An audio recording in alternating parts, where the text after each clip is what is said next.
লাখো মুসল্লির উপস্থিতিতে তুরাগ তীরে শেষ হলো বিশ্ব ইজতেমার প্রথম পর্ব।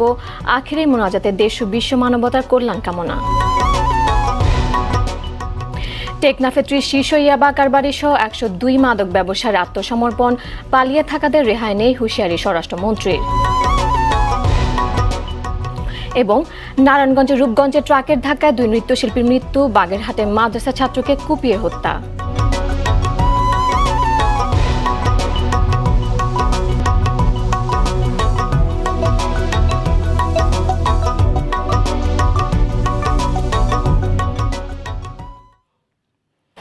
আসসালামু আলাইকুম, স্বাগত আরটিভির জেলা সংবাদে। শুনছিলেন শিরোনাম, পুরো সংবাদ আপনাদের সঙ্গে আছে আমি নীরা ফেরদৌস।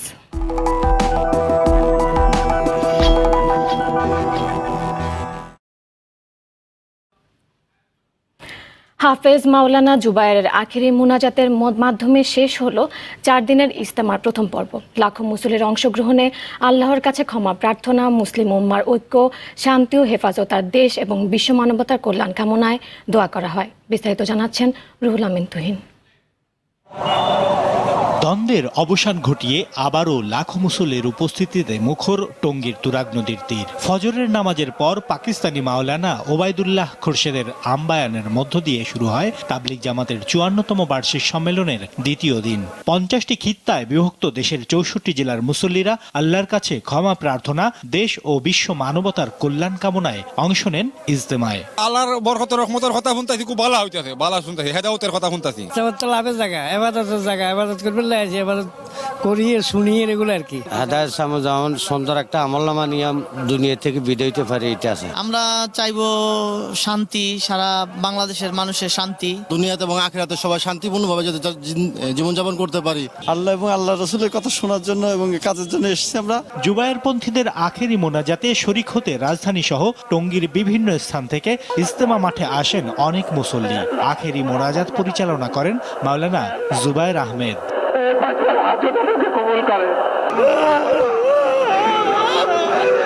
মোনাজাতে মুসলিম উম্মার ঐক্য, শান্তি, হেদায়েত, হেফাজত, রহমত, মাগফিরাত, নাজাত, দেশ ও জাতির সমৃদ্ধি কামনা করা হয়। যে আমাদের যা গুনাহগাতা করছি আল্লাহ মাফ করে দেওয়ার জন্য, যাতে দিনের উপর চলতে পারি এই সম্বন্ধে আল্লাহর কাছে চাওয়া হয়েছে। পুরা মুসলমানের জন্য চাইছি, পুরা উম্মার জন্য চাইছি, শুধু একার জন্য না। সকলের যেন আল্লাহ হেদায়েত করে, সকলের জানমালের মধ্যে যেন ব্যবসা বাণিজ্যের মধ্যে আল্লাহ উন্নতি দান করে।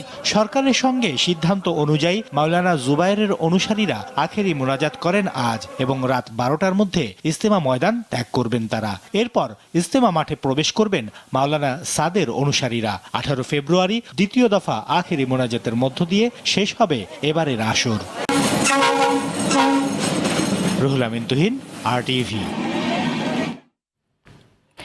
স্বরাষ্ট্রমন্ত্রী আসাদুজ্জামান খান কামালের হাত থেকে ফুল নিয়ে আত্মসমর্পণ করেছেন ১০২ মাদক ব্যবসায়ী। সকালে টেকনাফ পাইলট উচ্চ বিদ্যালয় মাঠে অনুষ্ঠানে আয়োজন করা হয়।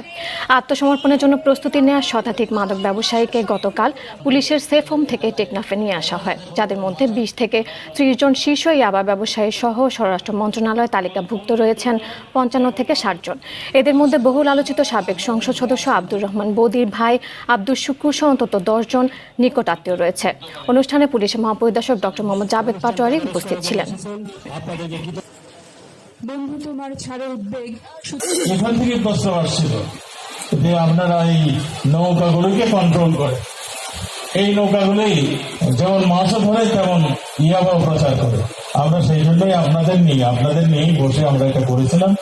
আপনারা এখন নতুন ভাবে বলছেন, আমরা অবশ্যই এটা নিয়ে আবার বসে আপনাদের দাবি অনুযায়ী আমরা চেষ্টা করব। আপনারা যদি আমাদেরকে কথা দেন।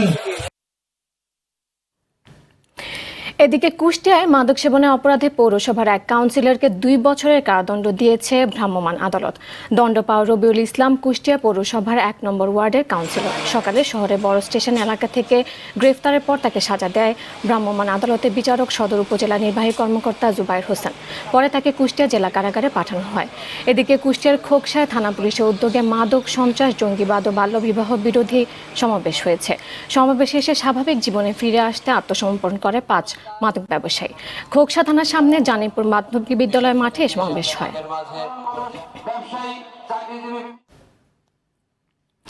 নারায়ণগঞ্জের রূপগঞ্জে ট্রাকের ধাক্কায় মোটরসাইকেল আরোহী 2 নৃত্যশিল্পী মারা গেছেন, আহত হন আরো সহকর্মী। গতরাতে উপজেলার আওখাবো এলাকায় ঢাকা সিলেট মহাসড়কে এই দুর্ঘটনা ঘটে। পুলিশ জানায়, নরসিংদীতে একটি অনুষ্ঠানে নৃত্য পরিবেশন শেষে 2 সহকর্মী আখিউ শারমিনকে নিয়ে মোটরসাইকেল যোগে ঢাকার মুগদায় ফিরছিলেন হৃদয় গাজী। ওই এলাকায় পৌঁছলে একটি ট্রাক তাকে ধাক্কা দেয়। এতে ঘটনাস্থলে গাজী ও শারমিনের মৃত্যু হয়। আশঙ্কাজনক অবস্থায় আখিকে স্থানীয় হাসপাতালে ভর্তি করা হয়। এই ঘটনায় ট্রাকটি জব্দ করেছে পুলিশ। এদিকে নওগাঁ শহরের বোয়ালিয়া ট্রাক চাপায় মোটরসাইকেলের এক আরোহী মারা গেছেন।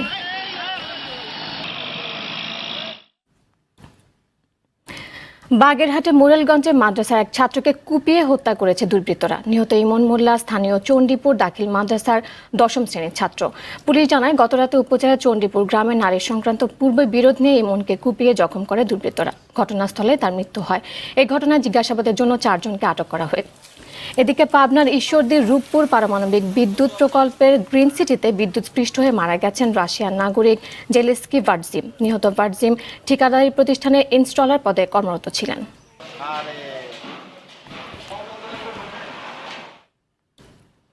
নোয়াখালীর হাতিয়া উপজেলার নলচিরায় নদী ভাঙন রোধে জিও ব্যাগ ফেলা হচ্ছে। সকালে নলচিরা ঘাট এলাকায় এর উদ্বোধন করেন স্থানীয় সংসদ সদস্য আয়েশা ফেরদৌস। এ সময় সাবেক সংসদ সদস্য মোহাম্মদ আলী সহ পানি উন্নয়ন বোর্ড কর্মকর্তারা উপস্থিত ছিলেন। পরে সুধী সমাবেশে আয়েশা ফেরদৌস বলেন, ভাঙন থেকে হাতিয়াকে রক্ষা এবং ক্ষতিগ্রস্তদের পুনর্বাসনে সব ধরনের উদ্যোগ নেওয়া হবে। তিনি জানান, 16 কিলোমিটার এলাকায় ভাঙন ঠেকাতে 700 কোটি টাকার একটি প্রকল্প অনুমোদনে অপেক্ষা রয়েছে। আজ থেকে সাময়িকভাবে আফাজিয়া বাজার সহ গুরুত্বপূর্ণ কয়েকটি স্থাপনা রক্ষায় জিও ব্যাগ ফেলা হচ্ছে।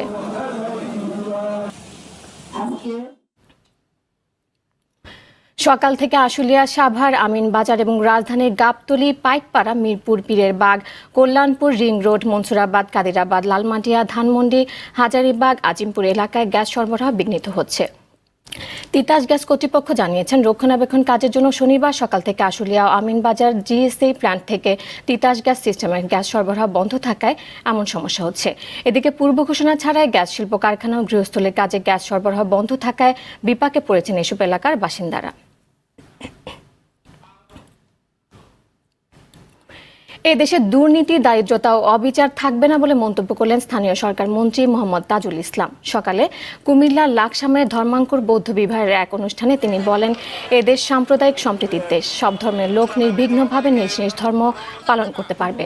দেশকে এগিয়ে নিতে কৃষি নির্ভরতার পাশাপাশি শিল্প প্রতিষ্ঠান গড়ে তোলার প্রতিও জোর দেন মন্ত্রী। বৌদ্ধ ধর্মরাজ জ্যোতির্পাল মাহাথেরুর 10ম মহাপ্রয়াণ দিবস উপলক্ষে অনুষ্ঠানে আয়োজন করা হয়।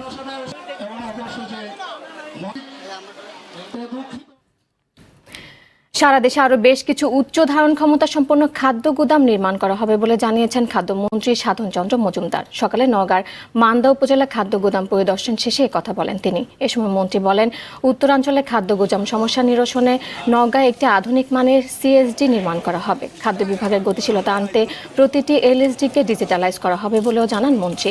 দুর্নীতি অভিযোগ আসলে কর্মকর্তাদের বিরুদ্ধে ব্যবস্থা নেওয়ার হুঁশিয়ারি করেন তিনি।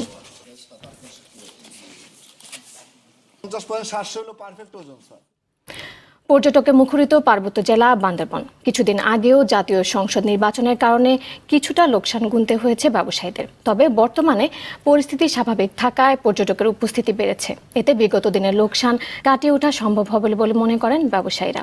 বান্দরবান প্রতিনিধি মোহাম্মদ সাফাই হোসেনের পাঠানো তথ্য চিত্রে জানাচ্ছেন মাসুদ মুস্তাহিদ। বসন্তে প্রকৃতি যেমন নিজেকে বদলে নতুন রূপ ধারণ করে, তেমনি পর্যটকের উপস্থিতিতে মন্দাভাব কাটিয়ে নতুন সাজে সেজেছে পার্বত্য জেলা বান্দরবান। নীলগিরি, নীলাচল, স্বর্ণমন্দির, মেঘলা, বগালেক সহ পর্যটন স্পটগুলোতে সৌন্দর্য উপভোগ করতে প্রতিদিন ভিড় জমাচ্ছেন হাজারো পর্যটক। মেঘালয় এসেছি, মেঘের কন্যা বলতে পারি একে আমরা। এত সুন্দর গাছপালা, এত সুন্দর একটা ঝুলন্ত বেজে ওঠে। সত্যি আসলে নয়নাভিরাম সৌন্দর্যের একটি জায়গা। আমি আশা করবো যে আমাদের সরকার এই পর্যটন খাতে আরো বিনিয়োগ করুক এবং জায়গাগুলো আরো অনেক স্পট বৃদ্ধি করুক। ভরা মৌসুমে জাতীয় সংসদ নির্বাচন অনুষ্ঠিত হওয়ায় এবার পর্যটক শূন্য ছিল বান্দরবানে। লোকসানও গুনতে হয় ব্যবসায়ীদের। পরিস্থিতি এখন অনেকটাই বদলেছে।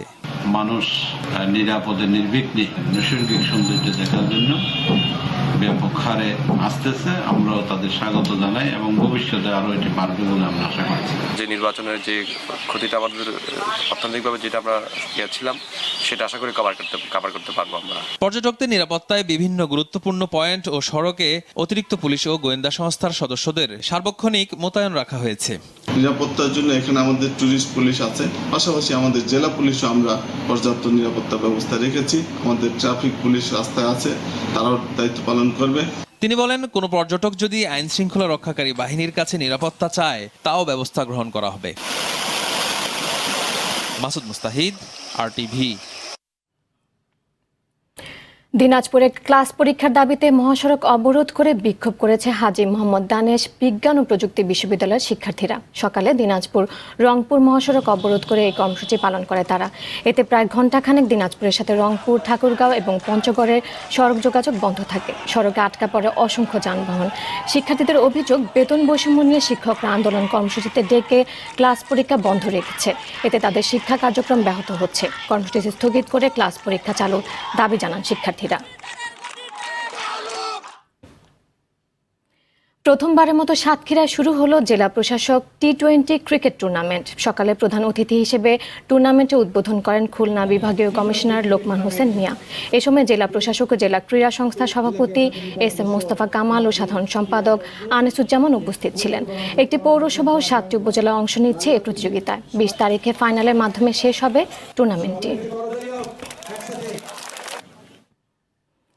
ভোলা স্কুল ও কলেজ পর্যায়ের শিক্ষার্থীদের নিয়ে হয়ে গেল মিনি ম্যারাথন দৌড়। সকালে শহরের ব্যাংকের হাট এলাকা থেকে শুরু হওয়া এ দৌড় শেষ হয় গজনবী স্টেডিয়ামে। মাদক ও সন্ত্রাস প্রতিরোধে জনসচেতনতা বাড়াতে এই প্রতিযোগিতার আয়োজন করে স্থানীয় একটি সংগঠন। পরে বিজয়ীদের হাতে পুরস্কার তুলে দেন জেলা পুলিশ সুপার মোহাম্মদ মুক্তার হোসেন।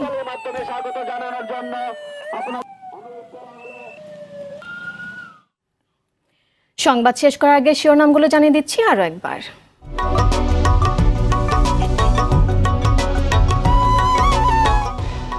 লাখো মুসল্লির উপস্থিতিতে তুরাগ তীরে শেষ হলো বিশ্ব ইজতেমার প্রথম পর্ব। আখেরি মোনাজাতে দেশ ও বিশ্ব মানবতার কল্যাণ কামনা।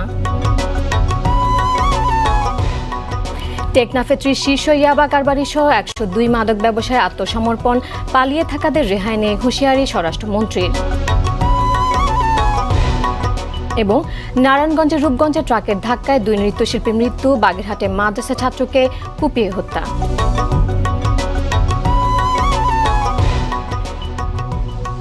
জেলা সংবাদ এ পর্যন্তই। RTVর সবশেষ সংবাদ জানতে যে কোনো মোবাইল ফোন থেকে 2414 নাম্বার ডায়াল করুন। আর মোবাইল ফোনের সংবাদ দেখতে অ্যাপসটা গুগল প্লে বা উইন্ডোজ স্টোর থেকে ডাউনলোড করুন RTV অ্যাপস। এছাড়াও তাৎক্ষণিক ও বিনোদন সংবাদ জানতে বিশ্বের যে কোনো প্রান্ত থেকে ভিজিট করুন facebook.com/RTV online এবং youtube.com/RTV Digitals। ধন্যবাদ সবাইকে।